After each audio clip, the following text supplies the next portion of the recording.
আসসালামু আলাইকুম, welcome back to my channel tasty cooking বাকি। আজ আবার নতুন একটা রেসিপি নিয়ে হাজির হয়েছি। আর আমার আজকের রেসিপিটা সবার ছোট বড় অনেক বেশি পছন্দের এবং হেলদিও। আর এই স্যুপ নুডলসটা বিশেষ করে বাচ্চাদের অনেক বেশি পছন্দের একটা রেসিপি। সকালের নাস্তায় বা বিকেলের নাস্তায় এই রেসিপিটা দিতে পারেন।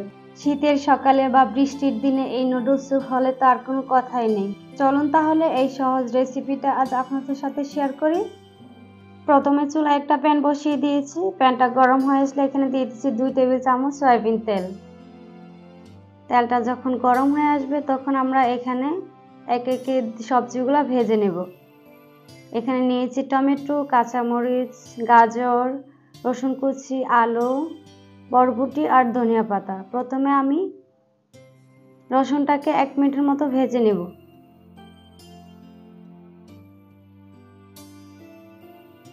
রসুনটা 1 মিনিট ভাজা হয়ে গেলে এখন আমি দিয়ে দিব আলু। আলুটাকে আমি 3 থেকে 4 মিনিটের ভেজে নেব। আলুটা এরকম 3 থেকে 4 মিনিট এভাবে লাল লাল করে ভেজে নিয়ে তখন আমরা দিয়ে দিব অন্য সব সবজিগুলা।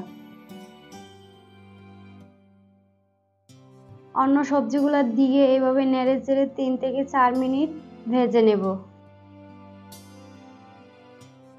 ভাজা হয়ে গেলে এখন আমি দিয়ে দিচ্ছি ফ্রোজেন করা মটরশুঁটি।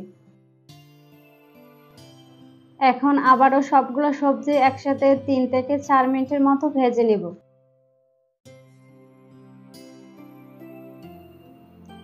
এখন দিয়ে দিচ্ছি স্বাদ মতো লবণ আর দিয়ে দিচ্ছি একটা নুডলসের মশলা।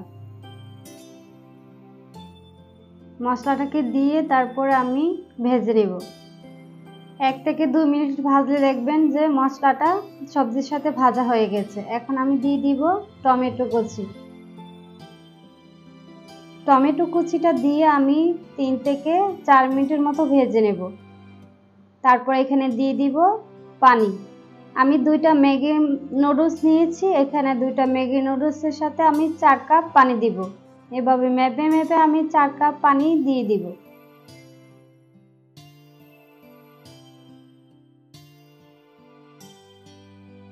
পানি দেওয়া হয়ে গেলে এখন দিয়ে দিচ্ছি একটা নুডলসের মশলা।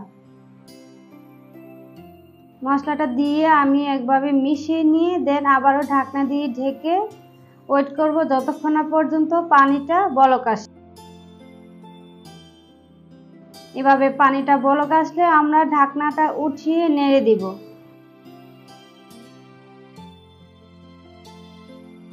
এখন আমরা দিয়ে দিব ম্যাগি নুডলসটাকে। আমি এখানে ম্যাগি নুডলস নিয়েছি 2টা। ভেঙে নুডলসটা দিয়ে দিচ্ছি।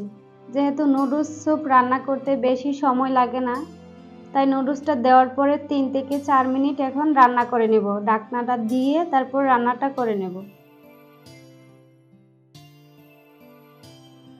আমি লবণটা চেক করে দেখেছি লবণ কম হয়েছে, তাই এখানে আবারও লবণ দিয়ে দিচ্ছি। দেন এখানে দিয়ে দিব একটা ম্যাজিক মশলা। আর এই ম্যাজিক মশলা কিন্তু স্যুপের স্বাদ দ্বিগুণ করে দিবে। দেন এখানে দিয়ে দিচ্ছি 3 টেবিল চামচ টমেটো সস।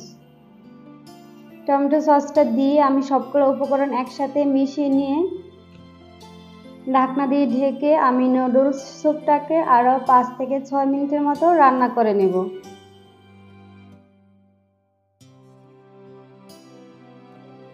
দেখেন 4 থেকে 5 মিনিট রান্না করার পরও কিন্তু স্যুপটা ঘন হয়নি। স্যুপটা ঘন করার জন্য এখানে আমি দিয়ে দিব কর্নফ্লাওয়ার।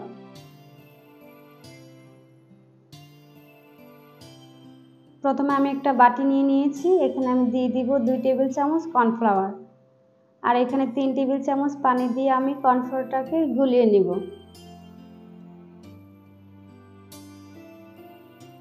কর্নফ্লাওয়ারটা ভালো করে গোলাতে হবে যেন এর মধ্যে কোনো দানা দানা ভাব না থাকে। গুলিয়ে এখন আমি দিয়ে দিচ্ছি নুডলসের মধ্যে। নুডলসের মধ্যে কর্নফ্লাওয়ারটা দিয়ে আমি আরও 3 থেকে 4 মিনিটের মতো রান্না করে নেব। আর 3 থেকে 4 মিনিট রান্না করে নিলে দেখবেন আমাদের স্যুপ নুডলস একেবারেই রেডি। এখানে স্যুপ নুডলসটা ওঠানোর আগে আমি এখানে দিয়ে দিচ্ছি কিছু ধনিয়া পাতা। ধনিয়া পাতাটা দিয়ে আমি এখানে মিশিয়ে নেব। এই স্যুপ নুডলস রান্না করতে যতটা না সহজ এবং যতটা কম সময় লাগে, খেতেও কিন্তু দারুণ লাগে। শীতের সকালে বা বিকেলে বা সন্ধ্যায় খেতে কিন্তু অসাধারণ হয়। নুডলসটা দেখতে যতটা সুন্দর হয়েছে, খেতেও কিন্তু দারুণ ছিল। আপনারা বাসায় এভাবে অবশ্যই একবার হলে ট্রাই করে দেখবেন। যে বাচ্চাগুলো একদমই সবজি খেতে পছন্দ করে না, তাদের জন্য কিন্তু একদম পারফেক্ট এবং হেলদি একটা রেসিপি। বাসায় অবশ্যই এইভাবে করে বাচ্চাদেরকে খাওয়াবেন। আর সবাই ভালো থাকবেন, সুস্থ থাকবেন। আর আমার পেজে নতুন হলে অবশ্যই চ্যানেলটাকে সাবস্ক্রাইব করে পাশে থাকবেন। আল্লাহ হাফেজ।